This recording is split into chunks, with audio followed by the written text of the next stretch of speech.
Na teleaula 13 de História, você conheceu o passado repleto de riqueza da África, que abrigou em seu território algumas das nações e reinos mais poderosos da antiguidade. E soube que até o período medieval, o continente africano era conhecido como a Terra do Ouro. Hoje, você vai conhecer o destino da África no mundo moderno.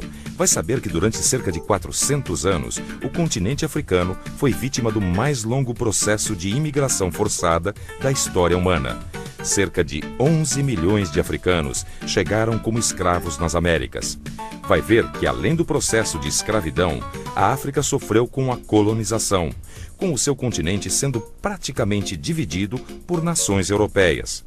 Mas vai constatar que depois de muitas lutas, os países foram conquistando a independência. E hoje, a África luta para superar as mazelas causadas por este processo longo e doloroso pelo qual passou.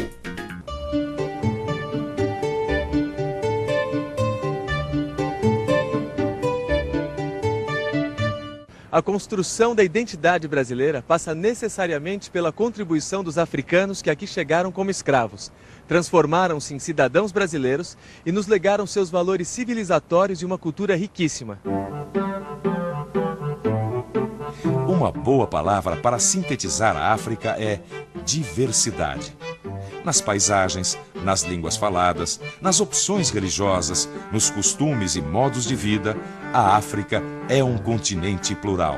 E isto não acontece apenas de um país para outro, mas mesmo dentro de uma mesma nação. A Nigéria é um bom exemplo. Lá se fala cerca de 500 línguas, entre idiomas e dialetos. Seus habitantes muitas vezes falam mais de um idioma no seu dia a dia. E para eles, isso é algo que já faz parte do cotidiano. Na África toda, se fala aproximadamente 2.000 línguas com seus dialetos. E os números não param por aí. A África é o segundo continente do mundo em população, com mais de 850 milhões de habitantes. A taxa de crescimento é uma das mais altas do planeta, por volta de 3% ao ano.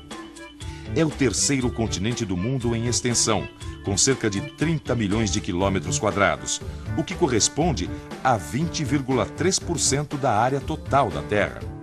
São 54 países, sendo que 48 deles ficam no continente e 6 são insulares. Cerca de 75% deste continente se situa nos trópicos. Somente as extremidades, norte e sul, possuem clima temperado. É o mais quente dos continentes, embora possua regiões com altas montanhas cobertas por neve, como o Monte Kilimanjaro. Sabe o que mais me espanta? É como na antiguidade havia tamanha riqueza na África. O fato é que durante 400 anos esse continente passou por um processo muito cruel. Imagina a quantidade de africanos que foram levados como escravos durante esse tempo todo. É verdade. A história da escravidão deixou uma marca de violência e discriminação difícil de ser apagada. Foram cerca de 11 milhões de africanos que chegaram às Américas no mais longo processo de migração forçada da história da humanidade. Dos séculos XV ao XIX, nas aldeias e cidades da África, os jovens foram retirados à força. Tudo isso feito por atos de guerra e expedições de captura que se utilizavam do medo e da violência. A luta pela sobrevivência aprofundou as desigualdades e estimulou rivalidades. Rivalidades que até hoje afetam aquele continente. João, vem ver isso aqui. Nossa, uma escultura bonita, mas ao mesmo tempo terrível, né? Mostra muito bem o que foi a escravidão. Ela foi feita em 1936 por um escultor chamado Zezé Botelho Egas. O nome dela é... bom, nem precisa dizer, né? Escravo. O comércio atlântico de escravos não conectou apenas o Brasil e a África. Pertencia a uma rede que se estendia pelo Império Português, ou seja, por todas as terras conquistadas por Portugal. Rede que incluía a participação de comerciantes ingleses, holandeses e dinamarqueses, entre outros. Este infame comércio, como ficou conhecido mais tarde, o tráfico de escravos, incluía as distantes cidades costeiras da Índia até Macau, na China. Mas cerca de 4 milhões ou mais foram trazidos para o Brasil. O que significa que por volta de 40% dos africanos escravizados foram trazidos para trabalhar na lavoura com a cana-de-açúcar, o tabaco, o algodão, o cacau, o café. Também trabalharam na extração de ouro e diamantes das minas, para construir igrejas, casas, ferrovias, para abrir e pavimentar ruas, além de ensinar muitas técnicas produtivas e remédios para a população brasileira. Não é à toa que a África foi ficando fragilizada há 4 séculos com o tráfico atlântico. Não, eu estava lendo que a África perdeu milhares de vidas num momento crucial do seu... Uma coisa eu não entendo. É verdade mesmo que o tráfico foi feito também por alguns africanos? Estranho, né? Nossa, como é que puderam traficar os próprios irmãos? É que eu acho que muitos daqueles povos não se consideravam irmãos. Inclusive, muitos deles chegaram a guerrear entre si. A ideia do africano como unidade surgiu no século XIX e muito por causa das lutas contra a escravidão.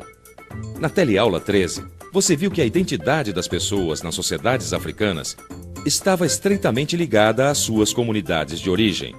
No Senegal, por exemplo, um Dioula não se via como irmão de um Mandinga, assim como um habitante de Oió, na Nigéria, não se identificava como sendo do mesmo povo de um Haussá. Em Angola, uma pessoa Bakongo e uma Mibundo, apesar de próximos no espaço, possuíam histórias e identidades distintas. Mas não foi só a escravidão que flagelou a África. A gente tem que ver que o fim do tráfico atlântico no século XIX coincidiu com o colonialismo que entrou firme no século XX. Não, é muita coisa para um continente só. Quer dizer, você vai entendendo o porquê de tanto desmando. O fim do tráfico e o avanço europeu sobre a África caminharam juntos.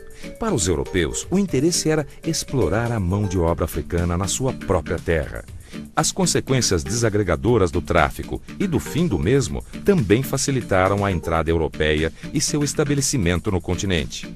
Grande parte do continente foi dominado pelos franceses, pelos ingleses, pelos belgas, pelos italianos, pelos espanhóis e pelos portugueses. E essa divisão territorial imposta pelos invasores prossegue, definindo fronteiras em muitos países, mesmo depois das lutas de libertação que aconteceram durante todo o século XX.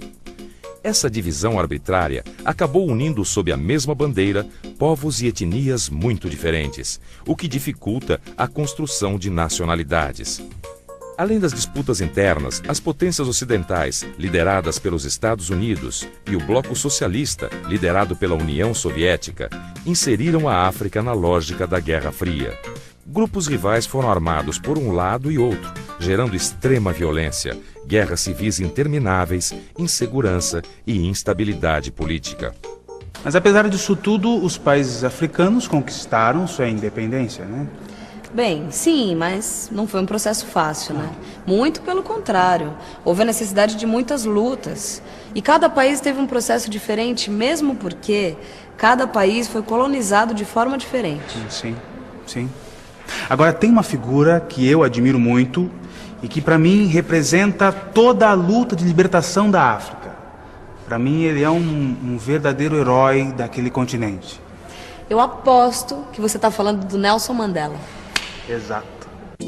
Nelson Mandela nasceu em 1918 e desde jovem se dedicou à luta contra a discriminação racial e as injustiças contra a população negra da África do Sul. Em 1944, fundou a Liga Jovem do CNA, o Congresso Nacional Africano, e a partir daí nunca mais deixou de lutar contra o apartheid. Apartheid, regime político de segregação racial característico do governo da África do Sul no século XX. Estabelecia a separação entre brancos e negros em todos os setores da sociedade.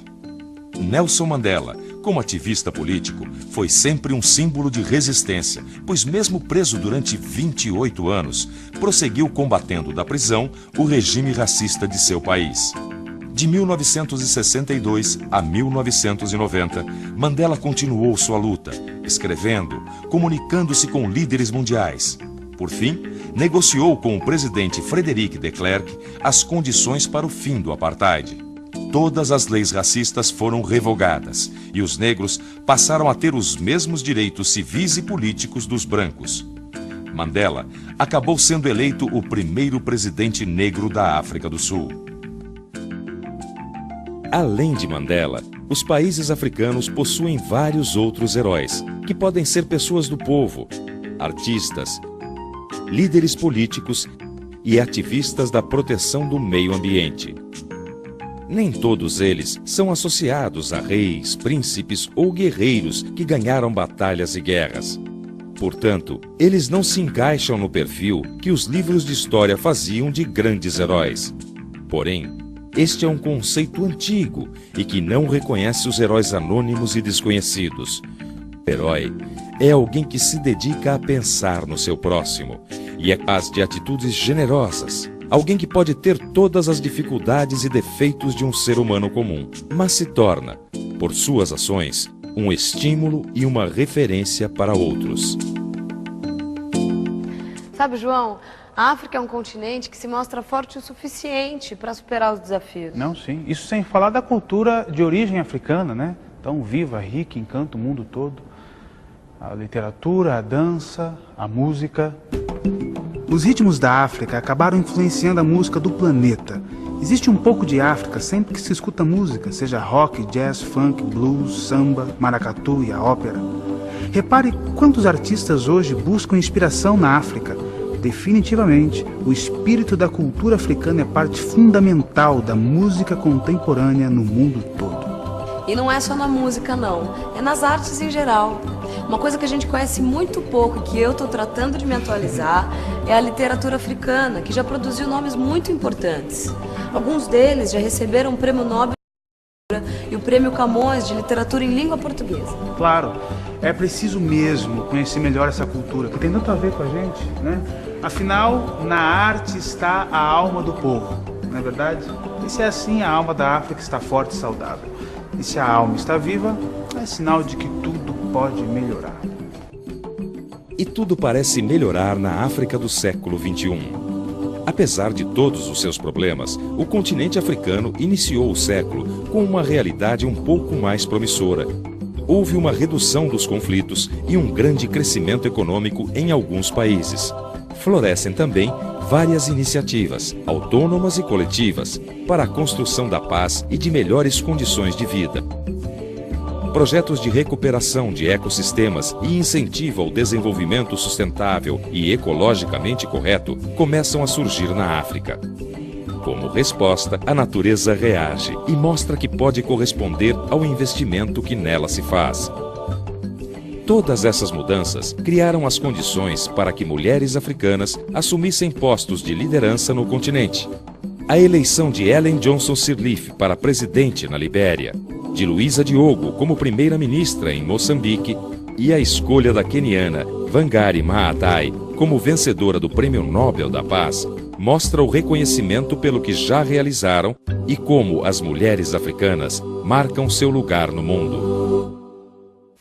E atenção, se liga aí que é hora da revisão.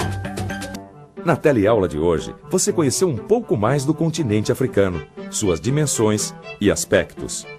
Viu como a África suportou nos últimos 4 séculos muitos problemas com a escravidão, quando mais de 11 milhões de africanos foram trazidos para a América.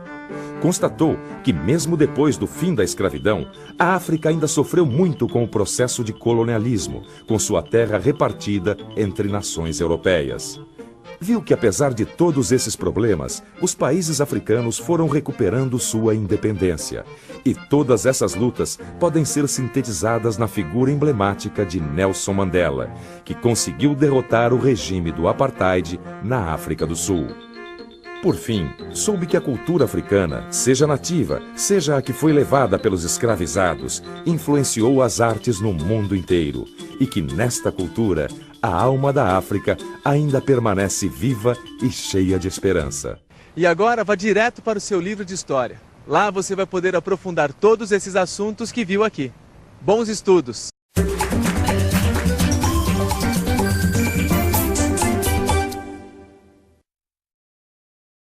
Por que conhecemos tão pouco sobre a África e sua cultura? Mais ainda, o que conhecemos daquele continente no período que costumamos chamar de Antiguidade e de Idade Média. Na teleaula de hoje, você vai conhecer mais profundamente o continente africano. Vai ver que ele foi o berço da humanidade, fornecendo as bases para a civilização egípcia. E foi considerado a Terra do Ouro pelos europeus na Idade Média. Vai conhecer um pouco sobre as culturas banto e a riqueza do patrimônio artístico e cultural da África. E perceber a importância do islamismo naquele continente. Vai constatar, por fim, que a África possui um passado rico e importante para a história, que nós pouco conhecemos.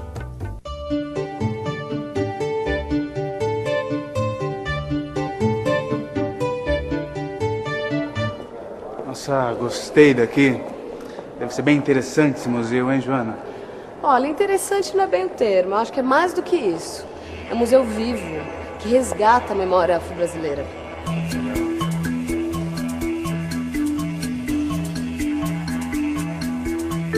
Gente, quanta coisa bonita, né? Nossa, a gente está tão acostumado a ouvir falar da África atual, né, com as suas questões de hoje em dia, que desconhece a força da história e das culturas africanas, olha isso.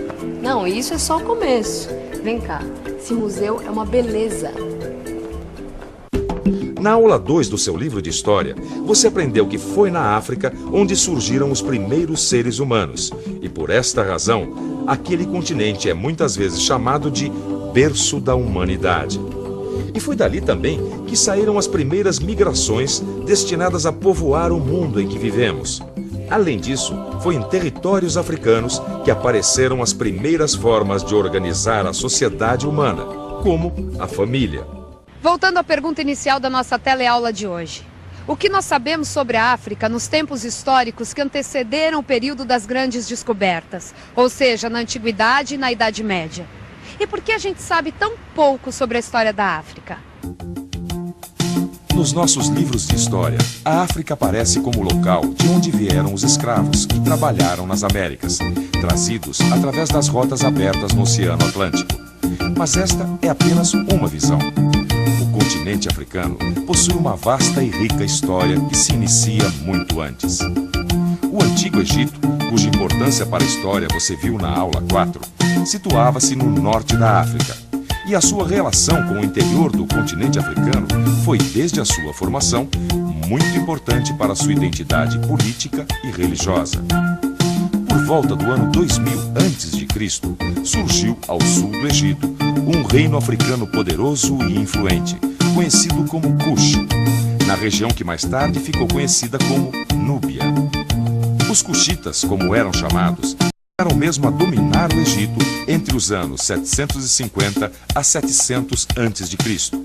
e deixaram forte influência na arte e na arquitetura daquela terra. Essa obra pertence a um povo chamado Ati, que vive a leste da Costa do Marfim. Ela é usada pelos sacerdotes. Na verdade, ela é um veículo de comunicação com o mundo ancestral. Mas o mais interessante nessa obra são os elementos ligados à beleza feminina na África. Vejam que ela tem braços e pernas bastante musculosos, um penteado elaborado e marcas corporais, que são as escarificações, símbolos de identidade e hierarquia em todo o continente africano. É incrível como nós sabemos tão pouco sobre a história da África. A gente precisa se informar mais sobre essa época. Mas por que essa história da antiguidade africana não é conhecida?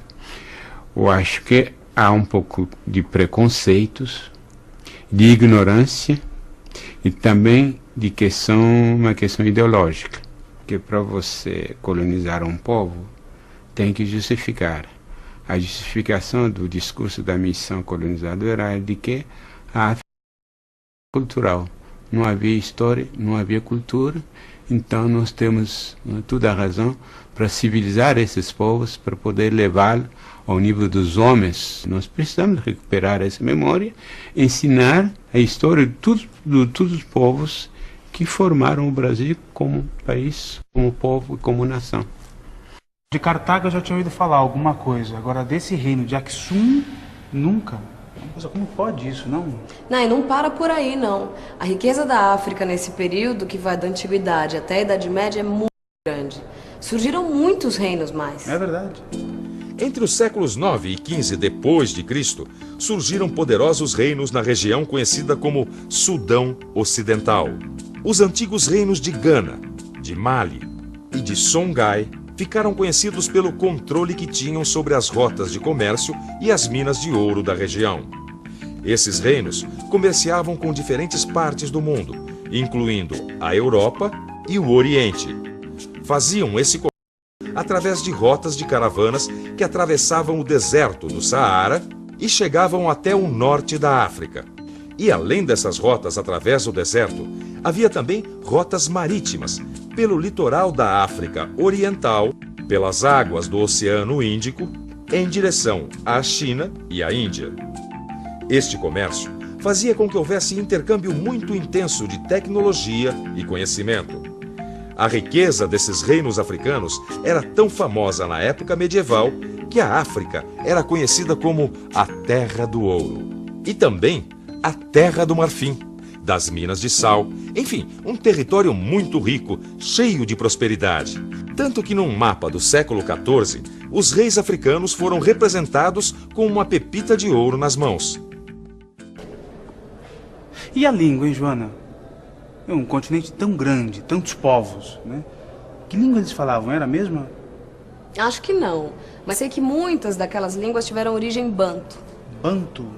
Era uma língua? Era mais que uma língua, era um tronco linguístico. Tronco linguístico? É, como o latim, por exemplo. A língua portuguesa descende do latim, assim como o espanhol, o francês, italiano, são línguas latinas. Então muitas africanas se originaram do banto. É, assim como os povos que falam línguas derivadas do latim são chamados de latinos, os povos que falam línguas derivadas do banto são chamados de bantus. Quitanda, mochila, neném, carimbo, xodó, farofa. Todas essas palavras que você acabou de escutar são derivadas de línguas de origem banto, que os africanos escravizados trouxeram para o Brasil. Mas existem muitas mais. Vamos pensar um pouco. Como eu faço para entender a importância do banto na África? Bom, o negócio é pesquisar no mapa e no livro e ver como se deram as migrações bantas pelo continente africano. Vamos ver. A primeira grande leva de migração banta teria se movimentado no final do segundo milênio antes de Cristo, saindo de uma região que hoje seria a fronteira entre Camarões e Nigéria. Estes grupos cruzaram a região onde atualmente se situa a República Centro-Africana, ocupando áreas dentro e fora da floresta equatorial. Puxa, agora vamos dar um pulo no tempo, 900 anos antes de Cristo. E temos aqui uma segunda leva migratória. A esta altura, havia dois grandes grupos falando línguas aparentadas, mas diversas. Os bantus do oeste, que permaneceram na região que hoje estaria entre o norte da República Popular do Congo e o leste do Gabão. E os do leste, que se assentaram na região que hoje é a Uganda. Aí está. Realmente, agora eu consigo visualizar a influência do banto no continente africano. Mas a África teve muita influência do islamismo, não teve? Sim, com certeza. A religião muçulmana converteu para sua fé os povos africanos que iam do Egito até o Marrocos. Aí, a partir do norte do Egito, eles tentaram ir para o sul, mas esbarraram em alguns reinos já cristianizados, como a Núbia. Então, ainda no norte, expandiram-se na direção oeste, e foi com grande força que isso aconteceu, porque essa parte da África passou a ser conhecida como Maghreb. Maghreb? É uma palavra árabe que significa oeste.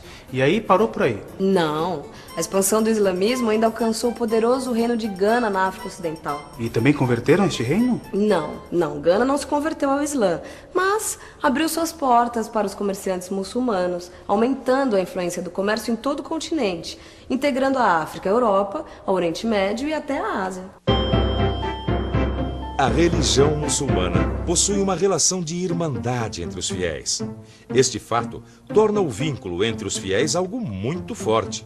Logo, ao aderir ao islamismo, os comerciantes passavam a tomar parte em confrarias desta religião. E os hábitos de honestidade nos negócios e hospitalidade para um irmão de fé eram algo sagrado. De modo que o comércio entre irmãos da mesma fé se tornava algo seguro. E havia ainda outra vantagem. As rotas comerciais estavam se estendendo cada vez mais, chegando até Pequim. Assim, a África muçulmana se interligava de modo dinâmico a todo o mundo conhecido. Joana, esse museu foi um passeio incrível. Obrigado por me trazer aqui. Ah, eu sabia que você ia gostar. Não, vendo essas coisas tão bonitas, fica só aquele ponto de interrogação na cabeça, sabe? Por que conhecemos tão pouco sobre essa história? As razões para isso são muitas, né? O nosso ensino sempre foi mais centrado na cultura europeia. Sabemos muito mais sobre a Europa, tanto na Antiguidade como na Idade Média. O importante é tomar consciência dessa falta de informação e correr atrás do tempo. Não, verdade. Está mais do que na hora da gente se interessar mais pelo continente africano. É isso aí. E atenção, se liga aí que é hora da revisão.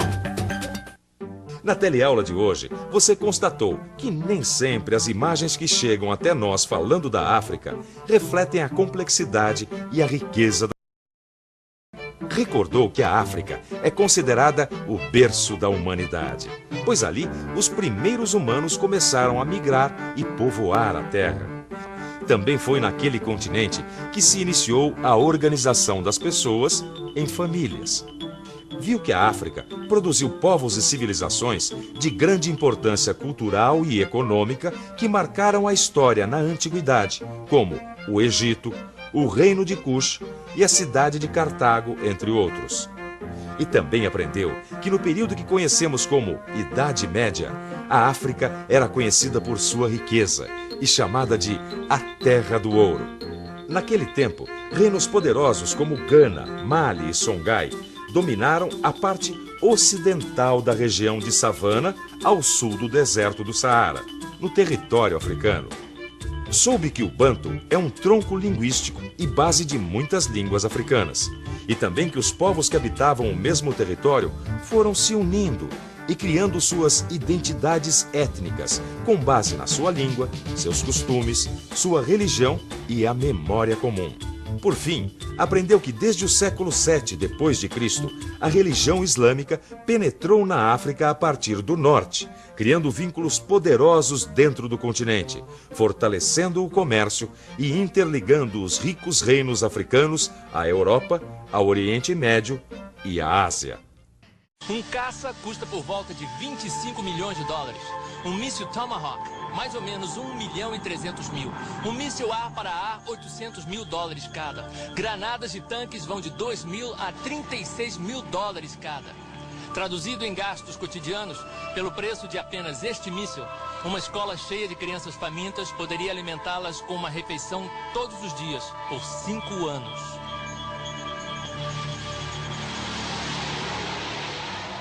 Durante a década de 90, mais de 100 milhões de crianças morrerão de doenças e de inanição. Essas mortes poderiam ser evitadas pelo custo de 10 caças stealth, ou com a quantia que o mundo gasta no seu aparato militar em 2 dias. A Organização Mundial de Saúde estima que 1/3 da população do mundo é bem alimentada, 1/3 é subnutrida e 1/3 passa fome. Desde que você começou a assistir este programa, pelo menos 200 pessoas já morreram de fome e mais de 4 milhões morrerão ainda este ano. No entanto, o mundo tem condições de produzir alimento suficiente para sua crescente população. Algumas fomes são causadas por secas e outras catástrofes naturais, mas essas crianças provavelmente estão morrendo de inanição por causa da crueldade do homem com seu semelhante. Guerras e embargos, corrupção nos governos e opressão econômica, como a dívida colossal de muitos países em desenvolvimento, com os credores internacionais que lhes ofereceram empréstimos imensos e agora mantêm as nações devedoras em escravidão econômica, cobrando taxas de juros exorbitantes para o pobre ficar cada vez mais pobre e os credores ricos cada vez mais ricos. Enquanto estas crianças morrem de fome, nações ricas do Ocidente queimam milhões de toneladas de alimentos por ano para manter os preços altos. As fomes, geralmente, são resultado da corrupção e ganância do homem e por sua falta de interesse pelo próximo. Galileu apresenta os números da comida. O que é desperdiçado poderia virar almoço. Metade dos alimentos produzidos no mundo é jogado fora. No Brasil, o desperdício começa no campo. 10% dos alimentos desperdiçados são perdidos na colheita, 50% durante o manuseio e transporte, 30% perde-se nas centrais de abastecimento como Ceasa. E o desperdício não para. Em casa, acontecem 10% das perdas. Só nas feiras do estado de São Paulo, mais de 1.000 toneladas de alimentos vão para o lixo todos os dias. Olha a laranja, 22% vão para o lixo, 40% dos morangos e bananas também. Vamos desperdiçar 30% das melancias, 25% de abacaxis, 25% das mangas, 26% dos abacates e 21% dos mamões. Tudo no lixo! Com as verduras e legumes não é diferente. Pela falta de cuidado dos consumidores ou armazenamento ruim, muita comida é jogada fora. Cada brasileiro compra 37 quilos de hortaliças por ano, mas joga no lixo 28 quilos delas. Jogamos mais fora do que comemos. O desperdício de frutas causa um prejuízo de 2,2 bilhões de dólares para o Brasil por ano. Daria para alimentar por um mês todos os famintos da América Latina e mais a população do Líbano. 1/3 de tudo que compramos vai para o lixo. A comida que jogamos fora diariamente no Brasil daria para 1/5 da população tomar café, almoçar e jantar. Uma família de classe média joga fora meio quilo de alimento por dia, ou um prato feito inteirinho. E no mundo a coisa anda pior. Em um ano, a comida jogada fora só nos Estados Unidos e Europa poderia alimentar 3 vezes a população mundial pelo mesmo tempo.